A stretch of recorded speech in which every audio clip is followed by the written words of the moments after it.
It has practically been a year since Naruto Storm Connections got its last DLC in the form of Borushiki, and it's left many people wondering whether this game is gonna get another update. Each day it's nearing closer to its 2-year anniversary, and while we should be appreciative of the fact that this game did introduce around 15 new characters to the Storm roster, when you consider the fact that there was a massive 7-year gap between this game and its predecessor Naruto Storm 4, you would expect that they would have added way more characters than this. There were several characters in Naruto Storm 3 and Revolution who were available as opponents or support only fighters, and yet they still remain unplayable to this day. For example, the 7 Ninja Swordsmen of the Mist, the Stone Ninjas, and a couple others like Chojuro and Anko.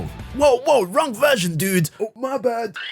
Thank you. With the release of the Boruto series and Two Blue Vortex, the list for the demand and desire of new characters is only getting longer. The bad news is, if you factor in the infinite hiatus of the Boruto anime combined with the track record of the Storm series, there is just no telling when or if these characters will ever come to this game. Although, it seems we may not have to worry about their absences for too long, as the Storm modders have once again started to take things into their own hands. Yes, characters like Boruto, Sarada, Code, and Himawari are getting damn near complete movesets now. Even people like Ada. Let's just get straight into showing them. Also, if you're enjoying all the Naruto Storm content coming to the channel, feel free to give me a like because it does help tremendously. So the first character we'll be showing off today is nobody other than Code. And you're probably thinking, you showed Code about a year ago. Well, yes, but this Code is completely different from anyone that has been shown in the past. This moveset was created by littledamien, and he has also even put alternate skins for this character.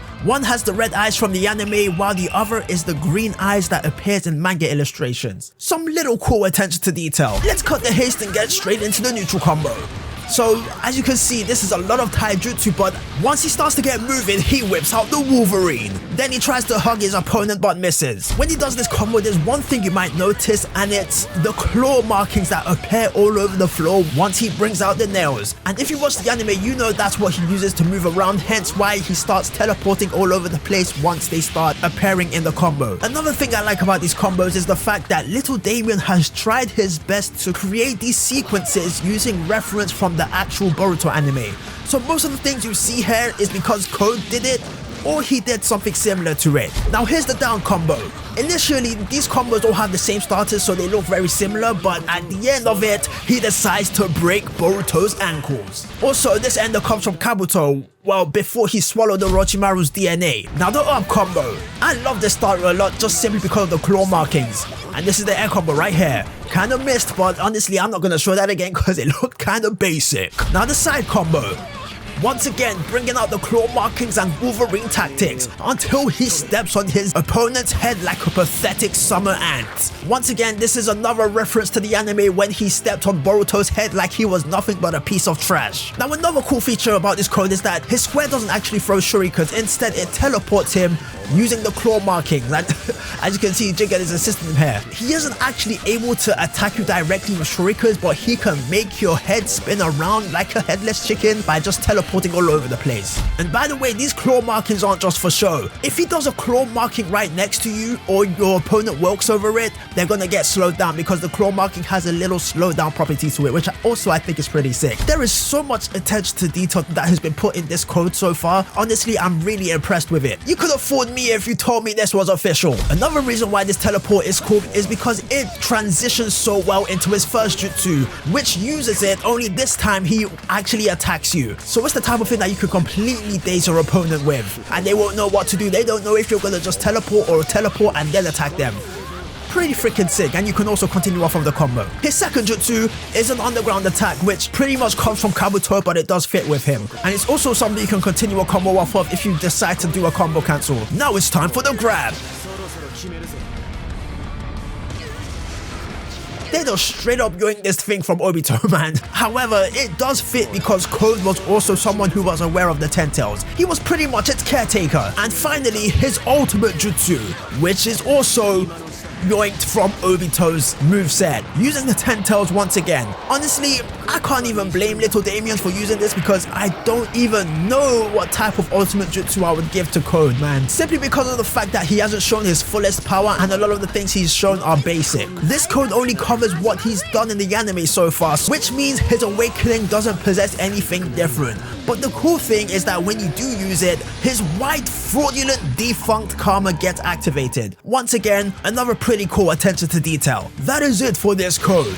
Let's move on to the next character. Our next character, the one I've been looking forward to showing the most, Two Blue Vortex Sarada. To be real, I don't read the TBV manga. I'm honestly someone who is willing to wait for the anime no matter how long it may take. Even with that, I have seen a lot of things, especially about Sarada. So to see that WitsuXStorm made a moveset for her brought nothing but joy to my eyes because I genuinely didn't think people would do this. Starting with the model itself, Sarada's TBV outfit. Not gonna lie, it did take me a bit of time to get used to this style, but now whenever I look at it, I just think it's pretty cool. The model itself is almost one-to-one. There's only a few things missing like the ninja metal plate, but nobody gives a damn. Let's get into her combos. Now this is the neutral combo.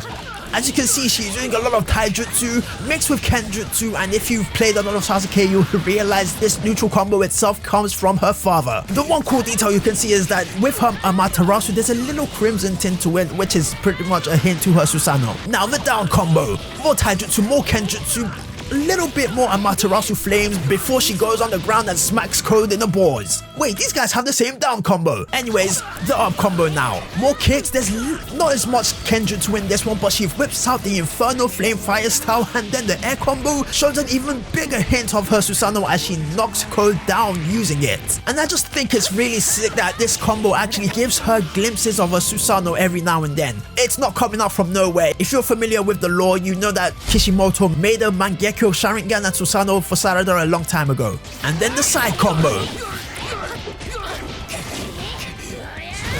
Now that's just an Uchiha classic. Next up we have her grab. Just more disrespectful styling, bro. These damn Uchihas just love to look cool. Now it's time for her jutsus. Now this is the first jutsu.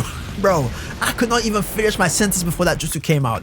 As you can see, it is a supersonic speed fire style. Crazy, I don't even think Minato could outrun something this fast. But it doesn't end there because there's also a charged version, which is pretty much the same thing but tenfold. There is nobody on this planet that is dodging that, not even Sonic the Hedgehog. There's also a little minor interaction that sometimes happens with this jutsu, and it's sometimes the fireball misses and then it just starts circling around your opponent, creating some sort of inescapable fire force field. Now this is her up jutsu, which is also a fire style, but it is much slower. And then the charged version, it is just a whole army, a gang of fire styles to flame down Code. And then her down jutsu, another fire style. I think this one is called Twin Dragon Flame Bombs. The first one isn't that special, but the second one though, yeah.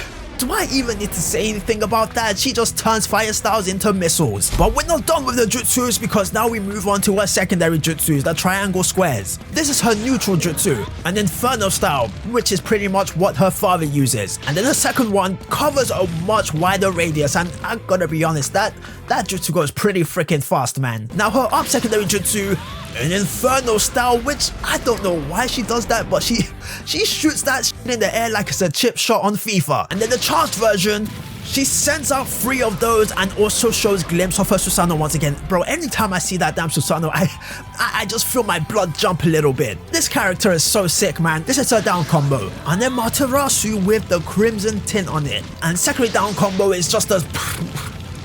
it's just a calamity. Not only does it go fast, but it also has a crazy explosion. I actually think it does a double hit. Her shuriken is pretty normal, but her ultimate jutsu, this Sarada has 2 ultimate jutsus, and this is the first one. She has an Itachi startup, and then it transitions into what we've seen from Sasuke, but the really cool thing about this is that it shows her Mangekyo Sharingan on top of her Susanoo. So honestly, even when certain jutsus are reused, I love it when modders actually change the colors to fit the character that they're being reused for. Now this is her secondary ultimate jutsu, and dude, I love this one so much, man. Look at who appears beside her. Freaking TBV Boruto. Dude, I'ma be quiet. That is so sick. Alright, let's look at it again, dude. From the startup itself, I love it so much. This is obviously taken from the last Naruto and Sasuke, but I just think it's so cool how Boruto makes an appearance in this ultimate, man. And then they combine to just do away with their opponent. This is the type of thing that just makes me hyped to see Two Blue Vortex get animated, man. We're not done yet, as it's time for her awakening. You probably guessed it by now, it would be her activating the Mangekyo Sharingan. One thing you may have noticed is that when she did that awakening, there's a little Amaterasu flame that was on her. This thing also appears when you switch into her, and it pretty much just gives you free damage on your opponent. Crazy. Now this Sarada only has 2 new things to show it in her awakening, with the first one being her neutral combo, which uses way more of her Susanoo arms and fists. She just starts throwing hands with the damn Susanoo. And the second thing is her grab. It's pretty much Rin Sasuke's grab infused with her Crimson Amaterasu. And one last thing I forgot to show is her air combos. This is the first one. It is the super speedy fireball attacks, and look at that, it's already circling around code like a homing missile. And then the second one is a casual Inferno Flame style jutsu. But yeah, that is about it for this Sarada, I believe. Dude, honestly, this is such a sick mod to see. I cannot wait to try the TBV Boruto one, man. Once again, modders are doing the jobs that we would really hope for CC2 to do. When it comes to Two Blue Vortex, I'm gonna give CC2 a pass. I know these guys only like to cover the anime stuff. However, I feel like there's so many other characters that have been in the anime for way too long and just haven't been put in this game. Biggest example is Toneri. Anyways, hope you guys enjoyed the video. Don't forget to leave a like if you did. And now, I shall ride off into the sunset with Sarada.